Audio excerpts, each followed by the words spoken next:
हरे कृष्णा। आप सभी का दिन शुभ और मंगलमय हो। भगवान श्री कृष्ण जी की कृपा आप सभी पर सदा सर्वदा बनी रहे। आशा करती हूँ इससे पहले का अध्याय आप सभी को पसंद आया होगा। अगर वीडियो पसंद आई हो तो वीडियो को लाइक और कमेंट बॉक्स में विष्णु भगवान की जय अवश्य लिखें। तो आइए भगवान श्री लक्ष्मी नारायण जी के चरणों का ध्यान करते हुए आज के अध्याय का शुभारंभ करते हैं कार्तिक मास की कथा के साथ। पहले ऐसा होता था कि यदि कोई व्यक्ति सबकी गायें चराता तो गांव के लोग उसके घर अन्न भिजवा देते थे और अपनी गायें उसे चराने के लिए दे देते थे। ऐसे व्यक्ति को ग्वाला या चरवाहा कहा जाता था। वह सैकड़ों लोगों की गायें चराता था और उसके घर अन्न व अन्य आवश्यक सामग्री भिजवा दी जाती थी। गोपाल चरवाहा ना तो एक अक्षर पढ़ा लिखा था और ना ही उसने कभी भगवान का नाम लिया या कोई धार्मिक चर्चा सुनी थी। उसका परमार्थ से कोई संबंध नहीं था। वह बस गायें चराता, जंगल में रहता, उसकी पत्नी उसे भोजन पहुंचा देती और गांव वाले परिवार चलाने के लिए उसे सामग्री दे देते थे, क्योंकि वह सबकी गायें चराता था। न तो उसे किसी धर्म का ज्ञान था, न ही किसी साधना का। एक दिन उसने देखा कि जंगल से संतों की एक मंडली जा रही है जो श्री राम जय जय राम का कीर्तन कर रही थी। उनके कीर्तन को सुनकर उसे बड़ा आनंद आया। उसे लगा कि संतजन कितने भाव विभोर होकर झूम झूम कर गा रहे हैं। उसने किसी से कोई बात नहीं की, बस उनके कीर्तन की धुन और नाम पकड़ लिया। वह पूरा कीर्तन तो नहीं सुन पाया, लेकिन राम नाम उसे याद रह गया। उसकी आयु लगभग 50 वर्ष की थी। उसने कभी कोई तीर्थ यात्रा नहीं की, कोई धार्मिक कार्य नहीं किया, कोई शास्त्र नहीं पढ़ा और न ही कभी सत्संग सुना, अर्थात उसने कभी कुछ भी नहीं किया। लेकिन अब उसे अलौकिक रूप से नाम में मिठास महसूस होने लगी थी। कभी कभी वह जोर जोर से गाने लगता, कभी कभी नाचने भी लग जाता। जब वह इस तरह नाचता गाता तो आसपास के लोग उसका उपहास करते। लोग कहते, ऐसा करने से क्या मिलेगा, नाम जप से क्या हो जाएगा। उसने कहा, मैंने तो कभी सोचा ही नहीं कि इससे कुछ मिलेगा। मैं तो बस ऐसे ही गा रहा हूँ, लेकिन आप लोग मेरा उपहास कर रहे हैं। क्या इस तरह गाना गलत है? मुझे तो अच्छा लगा, जैसे संतजन गा रहे थे वैसा ही मैंने भी गाना शुरू कर दिया। क्या वाकई में आप लोग समझते हैं कि यह गलत है? उन्होंने कहा, तू मूर्ख है, तुझे क्या समझ आएगा। और ऐसा कहकर वे उसका मजाक उड़ाते। उसके मन में एक बात आई, कोई तो मुझे प्रमाण दे कि जो नाम मैंने संतों के मुख से सुना, क्या वह परम सत्य है? क्या वह परम सुखकारी है? क्या सचमुच इससे वैकुंठ की प्राप्ति हो सकती है? कोई तो ऐसा मिले जो यह सब मुझे बताए। जब किसी के हृदय में ऐसी सच्ची आकांक्षा उत्पन्न होती है तो प्रभु स्वयं मार्ग प्रशस्त कर देते हैं। ऐसे भाव से जब कोई पुकारता है तो भगवान मिल ही जाते हैं। एक दिन जब लोग उसका उपहास कर रहे थे, उसी समय उसने देखा कि एक परमहंस संत लंगोटी पहने, हाथ में कमंडल और दंड धारण किए हुए वहां से गुजर रहे हैं। वह दौड़कर उनके चरणों में गिर पड़ा और विनती करते हुए बोला, महाराज जी, एक बात बता दीजिए। जो राम राम मैं जप रहा हूँ उसी को लेकर लोग मेरा मजाक उड़ाते हैं। क्या इससे मेरा कल्याण होगा? क्या मुझे वैकुंठ की प्राप्ति हो सकती है? इस पर उन संत भगवान ने मुस्कुराते हुए कहा, बेटा, यह भगवान का अत्यंत मंगलमय नाम है, लेकिन मुझे लगता है कि अब तुम्हें एक सद्गुरु की आवश्यकता है। यदि तुम गुरु कृपा पात्र बन जाओगे तो उपहास करने वालों की बातें तुम्हारे मन को छू भी नहीं सकेंगी और निश्चित रूप से तुम्हें भगवत साक्षात्कार होगा। यह सुनकर वह भाव विभोर हो गया, उनके चरण पकड़ लिए और कहने लगा, महाराज, आप ही मेरे गुरु बन जाइए, आप ही मुझे गुरु मंत्र दे दीजिए। संत बोले, बेटा, मैं इस समय तीर्थ यात्रा पर हूँ, अभी यह संभव नहीं है, लेकिन यदि तुम भगवान से सच्चे मन से प्रार्थना करोगे तो तुम्हारे कल्याण के लिए निश्चित ही तुम्हें तुम्हारे सद्गुरुदेव प्राप्त होंगे। बेटा, तेरे ऊपर भगवान की विशेष कृपा है, क्योंकि तू संतों में श्रद्धा रखता है। मेरी बात पर विश्वास करना, तू एकांत में बैठकर रो, पुकार कर प्रभु को बुलाना, तुझे सद्गुरु अवश्य मिलेंगे। इतना कहकर वे संत तीर्थ यात्रा के लिए आगे बढ़ गए। अब वह ग्वाला एकांत में जाकर साधना करने लगा। कभी वो पेड़ों पर चढ़कर दूर तक देखने की कोशिश करता कि कोई संत आ रहे हैं क्या। उसके लिए भोजन पहुंचा दिया जाता, वह खा लेता, गायें चराता और मन ही मन एक ही खोज में लगा रहता कि मुझे मेरे सद्गुरु मिल जाए। बहुत समय बीत गया, पर उसका विश्वास कभी नहीं डगमगाया। उसे पूरा भरोसा था कि जैसा उस परमहंस संत ने कहा था, यदि तुम सच्ची भावना करोगे तो सद्गुरु अवश्य मिलेंगे। वह बात सत्य होकर रहेगी। और फिर एक दिन वही हुआ। एक तेजस्वी महात्मा तीव्र गति से उसकी ओर आते दिखाई दिए। उन्हें देखते ही उसके मन में यह बात उठी कि ये वही हैं, अर्थात यही मेरे सद्गुरु हैं। वह दौड़कर उनके चरणों में गिर पड़ा।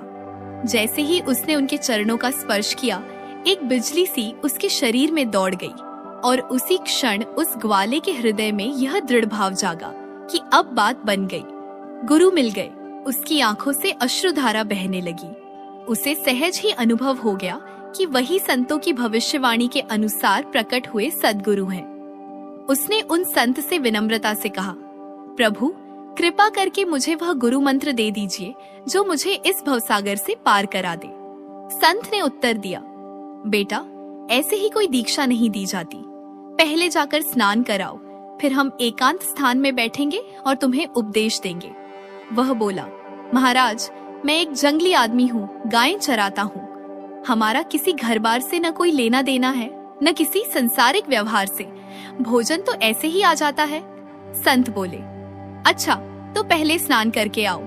स्नान करके वह लौटा और दोनों एक वृक्ष के नीचे बैठ गए। संत बोले, मैं तुम्हें कुछ नियम दूंगा जिनका पालन तुम्हें करना होगा। वह बड़ी सरलता से बोला, महाराज मैं एक सीधा साधा गंवार आदमी हूँ, न तो मैं आपके सारे नियमों का पालन कर पाऊंगा, न किसी व्रत का, और न ही मैं कोई कठिन साधना कर सकता हूँ। आप देख ही रहे हैं मेरी हालत।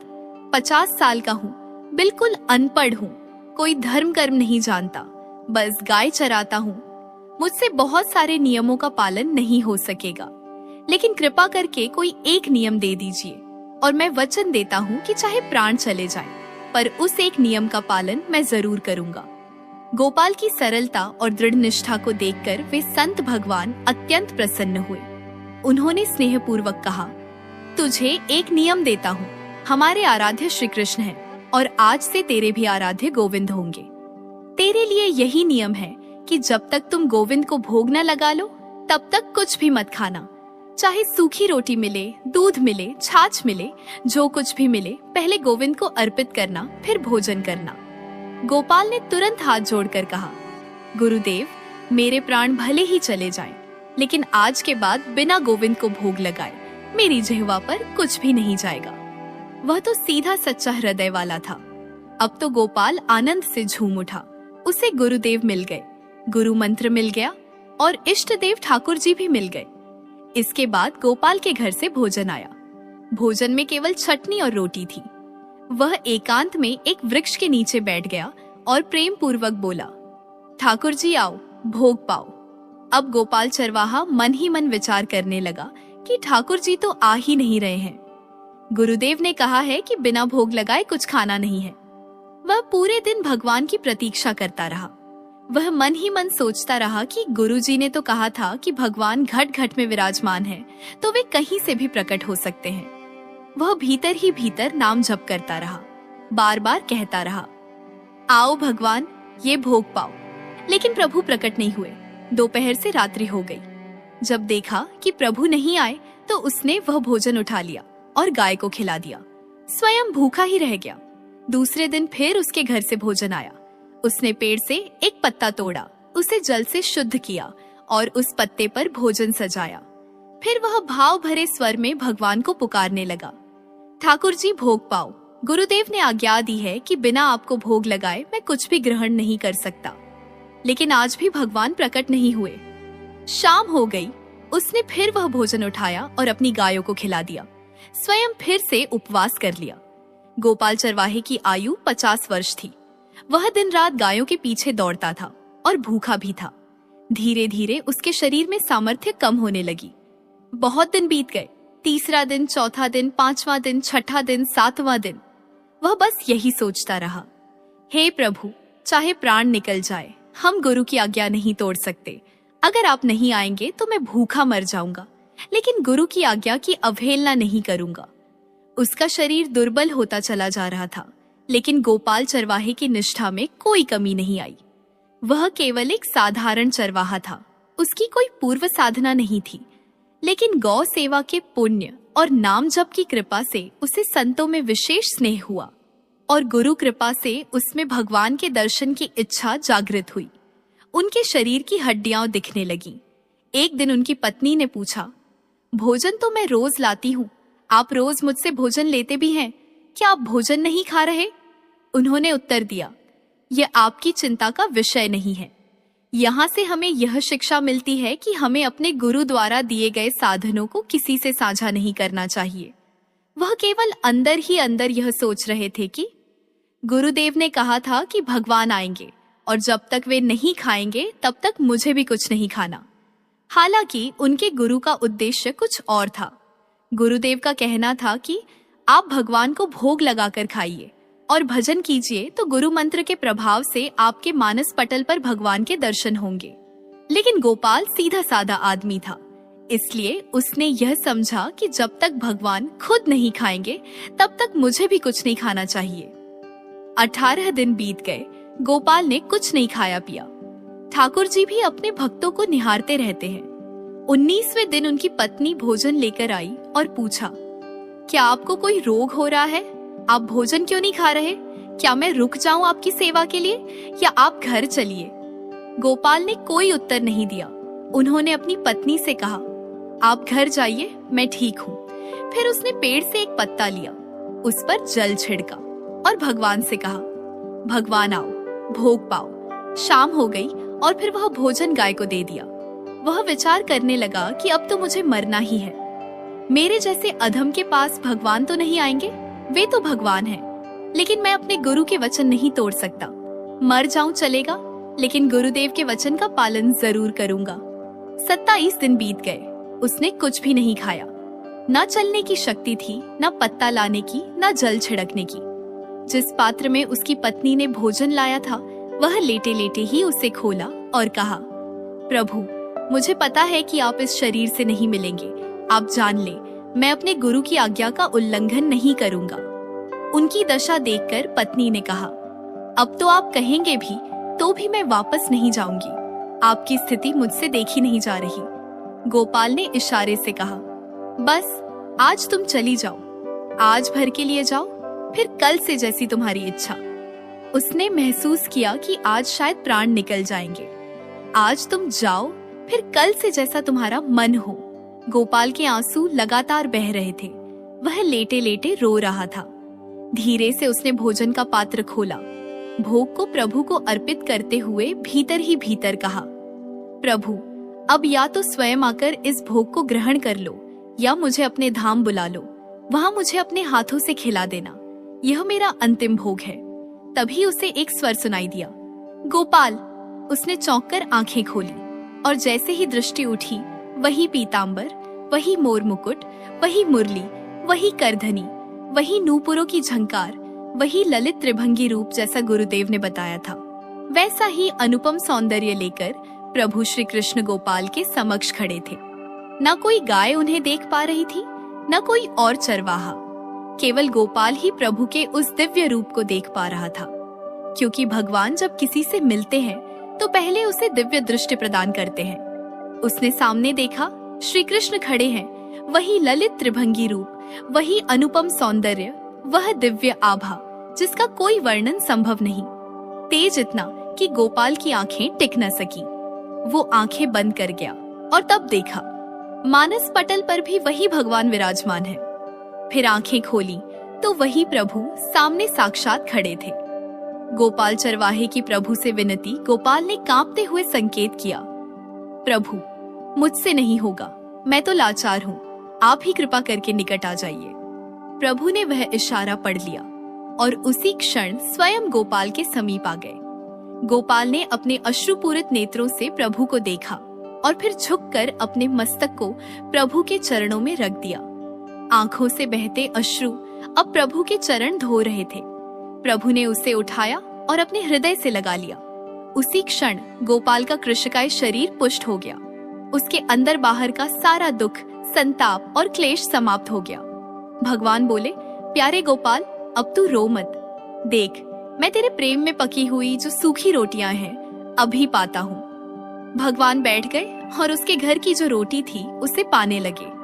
प्रभु बोले, गोपाल, मुझे त्रिभुवन का कोई भी भोग प्रसन्न नहीं कर सकता। मैं ऐसे ही प्यार भरे अन्न की चाह रखता हूँ। जो सच्चे हृदय से मुझे पुकारता है, मैं अवश्य उसको मिलता हूँ। जो प्रेम पूर्वक मुझे खिलाता है, मैं अवश्य उसका भोग पाता हूँ। मैं किसी भी वस्तु का कभी भूखा नहीं हूँ। अब तेरे जीवन में कभी दुख का लेश नहीं रहेगा। तू अब घर जा। अब किसी की गाय चराने की जरूरत नहीं है। कुल परंपरागत तेरे कुल में लक्ष्मी बढ़ती रहेगी। तुझे कुछ करने की जरूरत नहीं। गोपाल समझ ही नहीं पाया और भगवान हंसते हंसते अंतर्ध्यान हो गए।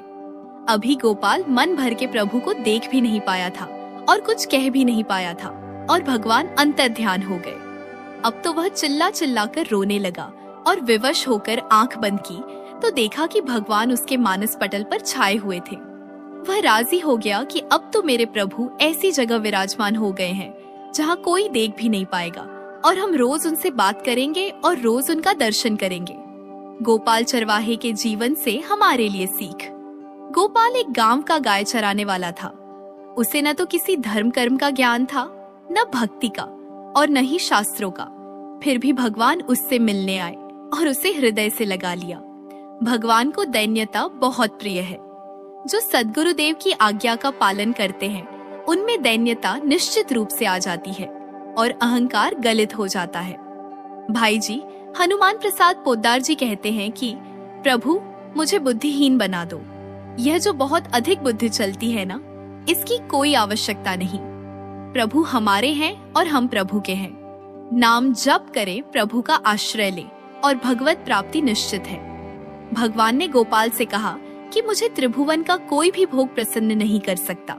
जिन्हें यह भ्रम है कि हम अधर्म से कमाकर 56 भोग लगाकर प्रभु को प्रसन्न कर लेंगे, वे प्रभु की इस बात को अच्छे से समझ लें।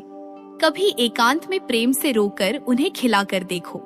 चाहे आप एक छोटी कटोरी में सब्जी और 2 रोटियां ही लो, लेकिन यदि दैन्य भाव से कहो, हे नाथ, कहाँ आप और कहाँ मैं आपको कुछ कैसे खिला सकता हूँ, बस यही कहते जाओ और बीच बीच में जल पिलाओ। जैसा भाव आप रखोगे वैसा ही व्यवहार प्रभु आपके साथ करेंगे। मानो गोपाल के बहाने से प्रभु हमसे कह रहे हो कि उन्हें वास्तव में क्या चाहिए। हम तात्कालिक वर्तमान दुख को तो मिटा सकते हैं, लेकिन संपूर्ण दुखों का नाश केवल नाम जप से ही संभव है। देखो, गोपाल ने जब संतों की वाणी सुनी और राम राम का जप शुरू किया तो उसे गुरु मिल गए, और जब उसने गुरु की आज्ञा का पालन किया तो उसे भगवान की प्राप्ति हुई। धैर्य धारण करो, चाहे कितना भी कष्ट आए। अब पीछे मत हटो, फिसलो मत। माया अपने पार्षदों को भेजेगी, पर जिस व्यक्ति, वस्तु या स्थान से प्रभु का चिंतन छूटे, उसे कभी भी स्वीकार मत करना। एक बार प्रेम से बोलिए, बांके बिहारी लाल की जय। अब आइए श्रवण करते हैं कार्तिक मास महात्म्य में आगे का अध्याय। यहाँ तक की कथाएं सुनने के बाद ऋषियों ने कहा, हे सूत जी महाराज, अब कार्तिक शुक्ला अष्टमी, जिसे गोपाष्टमी भी कहते हैं, का महात्म्य सुनाने की कृपा कीजिए। सूत जी बोले, हे ऋषियों, बाल्यावस्था में भगवान कृष्ण ने कार्तिक शुक्ल अष्टमी से ही गायों को चरने हेतु जंगल ले जाना प्रारंभ किया था। इसीलिए यह अष्टमी गोपाष्टमी कहलाती है। सब मनोकामनाओं की पूर्ति के लिए इस दिन गौ का पूजन करके गाय की प्रदक्षिणा करें और फिर गौ के पीछे पीछे कुछ दूर तक चले। इस दिन श्री कृष्ण भगवान की परम प्रिया श्री राधा जी के नाम से विख्यात राधा कुंड में स्नान करके जो व्यक्ति श्री कृष्ण भगवान का पूजन करता है, उसके संपूर्ण पाप नष्ट हो जाते हैं। गोपाष्टमी के दिन की महिमा का वर्णन करते हुए श्री सूत जी ने आगे कहा, इस दिन सायंकाल गोधूली के समय गौओं के पीछे पीछे चलने से अनेक जन्मों के पाप समूल नष्ट हो जाते हैं। इस दिन गौ का दान करने से असंख्य गौओं के दान का फल मिलता है और गाय की सेवा करने से परम पद की प्राप्ति होती है। यदि संयोगवश इस दिन सायंकाल के समय श्रवण नक्षत्र हो तो वह जयंती योग होता है। जयंती योग युक्त गोपाष्टमी को स्नान दान आदि करने से मनुष्य निश्चय ही मोक्ष को प्राप्त करता है, इसमें संदेह नहीं। महाराज पृथु ने देवर्षि नारद जी से विनय पूर्वक कहा, भगवान आप सभी वेदों, शास्त्रों तथा पुराणों के ज्ञाता हैं, सो कृपा करके यह बताइए कि किस देवता की कितनी कितनी परिक्रमा करनी चाहिए तथा उनका क्या फल है। यह सुनकर नारद जी कहने लगे, हे राजन, देवी की 1 और सूर्य तथा अग्नि की 7, गणेश जी का 3, शिव जी की आधी, पितरों की 3 अथवा 4 तथा भगवान विष्णु की 4 परिक्रमाएं लगानी चाहिए। इस संबंध में एक इतिहास सुनो, जो बृहस्पति जी तथा देवराज इंद्र का संवाद है और स्वयं ब्रह्मा जी ने मुझे सुनाया था। नारद जी ने कहा, हे राजन, वैवस्वत मनवंतर में एक बार इंद्र सहित सब देवता देवगुरु बृहस्पति जी के पास गए और उनसे पूछा, हे गुरुदेव, ब्रह्मकाल से पहले यह सृष्टि कैसी थी? इंद्र आदि देवगण कैसे थे तथा उनका क्या कर्म था? यह सुनकर बृहस्पति जी ने कहा, उस समय की बात तो हम भी नहीं जानते, क्योंकि उस काल को बीते अब तक 6 मनवंतर हो चुके हैं। परंतु आपकी ही नगरी में सुधर्मा रहता है, वह सब कुछ बता सकता है। यह कहकर बृहस्पति देव जी इंद्र आदि सब देवताओं को लेकर सुधर्मा के पास आए। सुधर्मा ने देवगुरु सहित इंद्रादि देवताओं का यथाविधि पूजन व आदर सत्कार किया। इंद्र सुधर्मा की राजलक्ष्मी तथा वैभव देखकर दंग रह गया और पूछा, हे सुधर्मा, इतनी राजलक्ष्मी तथा वैभव तुम्हें कैसे प्राप्त हुआ? तुमने कौन सा ऐसा यज्ञ, दान व तप किया है जिससे ब्रह्मकाल से पहले की बात भी जानते हो?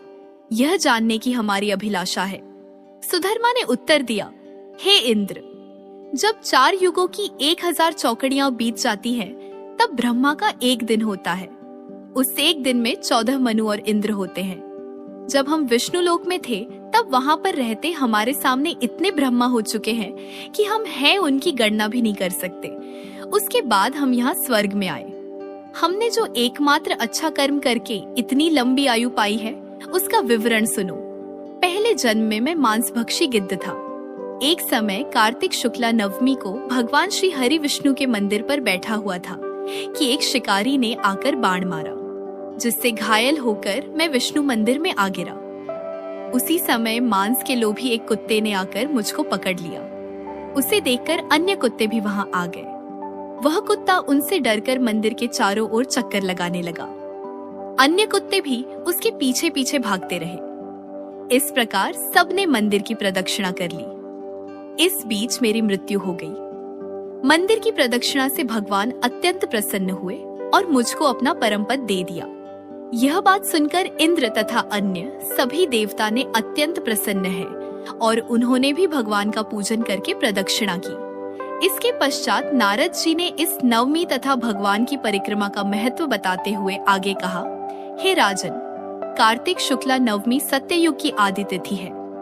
उस दिन भगवान की पूजा, प्रदक्षिणा, व्रत, दान, तप तथा यज्ञ करने से कई गुना फल मिलता है।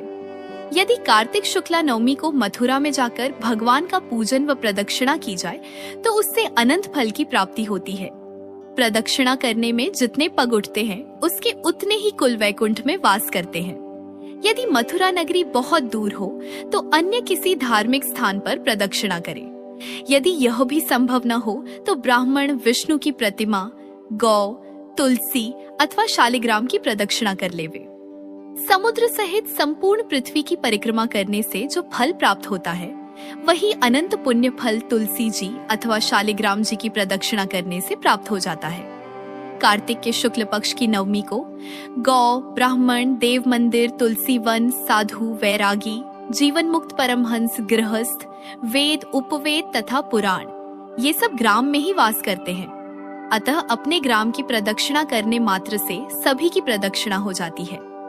ग्राम की प्रदक्षिणा करने के लिए प्रातः काल ब्रह्म मुहूर्त में उठकर शौच, स्नानादि नित्य कर्म से निवृत्त होकर कमंडल हाथ में लेकर ओम नमो भगवते वासुदेवाय मंत्र का जाप करते हुए सूर्य उदय होने से पहले ही प्रदक्षिणा प्रारंभ कर देनी चाहिए। ब्राह्मण देव स्थान अर्थात मंदिर, तुलसी तथा शालिग्राम की मूर्ति की परिक्रमा सूर्योदय के बाद भी की जा सकती है। आज के अध्याय में बस इतना ही। इससे आगे का वृतांत सुनिएगा अगले अध्याय में। ब्रह्मवैवर्त पुराण के अनुसार रा का अर्थ है पाना और धा का अर्थ है मोक्ष अर्थात श्री राधा जी के नाम। जप से ही श्री कृष्ण और मोक्ष की प्राप्ति हो जाती है।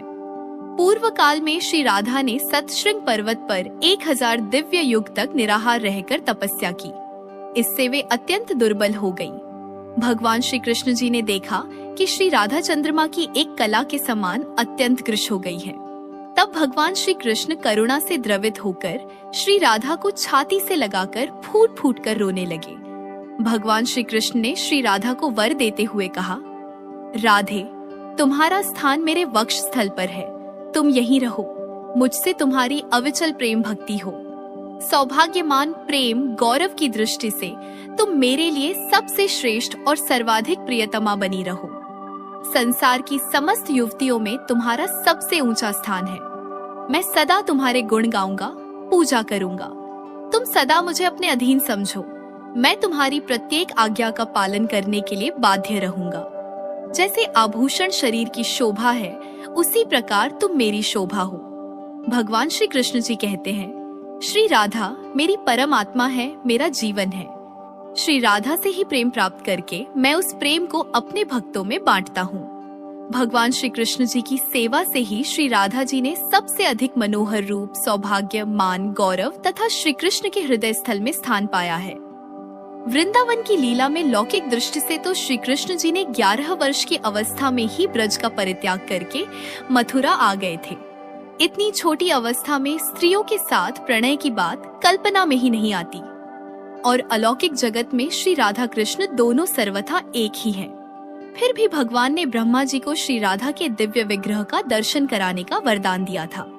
उसकी पूर्ति के लिए उन्होंने ब्रह्मा जी को एकांत वन में श्री राधा के दर्शन कराए और वही ब्रह्मा जी के द्वारा रसराज कृष्ण और महाभाव रूपी राधा की विवाह लीला भी संपन्न हुई। यह विवाहिता श्री राधा जी सदैव ही भगवान श्री कृष्ण के संग रहती है, अवश्य ही छिपी रहती है। केवल कृष्ण कृपा होने पर ही साधक को इस युगल जोड़ी के दुर्लभ दर्शन होते हैं। पौराणिक कथाओं के अनुसार राधा माता गोलोक में श्री कृष्ण जी के साथ निवास करती थीं। एक बार देवी राधा गोलोक से कहीं बाहर गईं। जब वापस आईं तो देखा कि कृष्ण भगवान गोलोक में नहीं है। उस समय भगवान श्री कृष्ण अपनी एक सखी विराजा के साथ गोलोक में घूम रहे थे। यह बात जब राधा जी को मालूम हुई तो उन्हें गुस्सा आया और वे सीधे उनके पास पहुंच गई। वहां पहुंचकर उन्होंने भगवान श्री कृष्ण को काफी भला बुरा कहा। राधा जी का यह व्यवहार भगवान श्री कृष्ण के मित्र श्री दामा को बुरा लगा और उन्होंने राधा जी को पृथ्वी पर जन्म लेने का श्राप दे दिया। राधा रानी को इतने गुस्से में देखकर कृष्ण भगवान की सखी विराजा भी वहां से चली गई। इस श्राप के बाद राधा ने बदले में श्री दामा को श्राप देते हुए राक्षस कुल में जन्म लेने का श्राप दे दिया। राधा रानी के द्वारा दिए गए श्राप के कारण ही श्री दामा का जन्म शंखचूर्ण दानव के रूप में हुआ था। दानव कुल में जन्म लेने के बाद भी भगवान विष्णु का अनन्य भक्त बना। वहीं दूसरी ओर राधा रानी ने भी पृथ्वी पर वृषभानु के घर पुत्री के रूप में जन्म लिया। लेकिन राधा रानी वृषभानु जी की पत्नी देवी कीर्ति के गर्भ से नहीं जन्मी थी। दरअसल जिस समय श्री दामा और राधा रानी ने एक दूसरे को श्राप दिया, तब भगवान श्री कृष्ण जी ने राधा रानी से कहा कि आपको पृथ्वी पर देवी कीर्ति और वृषभानु जी की पुत्री के रूप में रहना है। इसके आगे भगवान श्री कृष्ण ने राधा रानी से कहा, जब आप विवाह के योग्य हो जाएंगी तो आपका विवाह मनुष्य के अवतार में रायण नामक एक वैश्य से होगा। हालांकि वह भी मेरे अंश अवतारों में से ही एक होगा। आप धरती पर भी मेरी प्रियतम बनकर ही रहेंगी, परंतु हम दोनों को वहां बिछड़ने का दुख सहना होगा। हे राधा रानी, अब आप धरती पर जन्म लेने की तैयारी करें। सांसारिक दृष्टि से देवी कीर्ति गर्भवती हुई और उन्हें प्रसव भी हुआ। लेकिन देवी कीर्ति के गर्भ में योग माया की प्रेरणा से वायु का प्रवेश हुआ और उन्होंने वायु को ही जन्म दिया। जब वह प्रसव पीड़ा से गुजर रही थी, उसी समय महादेवी राधा रानी एक प्यारी सी कन्या के रूप में प्रकट हो गई। जिस दिन राधा रानी प्रकट हुई वह भाद्रपद शुक्ल पक्ष की अष्टमी का दिन था। एक बार नारद मुनि ने पृथ्वी लोक पर राधा नाम की महिमा सुनी और सुना कि वह श्री कृष्ण की सबसे बड़ी भक्त है। नारद जी को लगता था कि वह श्री हरि के सबसे बड़े भक्त हैं। अपने मन की शंका का निवारण करने के लिए नारद जी श्री कृष्ण जी के पास गए। श्री कृष्ण जी तो अंतर्यामी हैं, समझ गए कि नारद जी के मन में क्या शंका चल रही है। श्री कृष्ण जी ने सोचा नारद जी को राधा रानी के प्रेम और भक्ति का अनुभव करवाना ही पड़ेगा।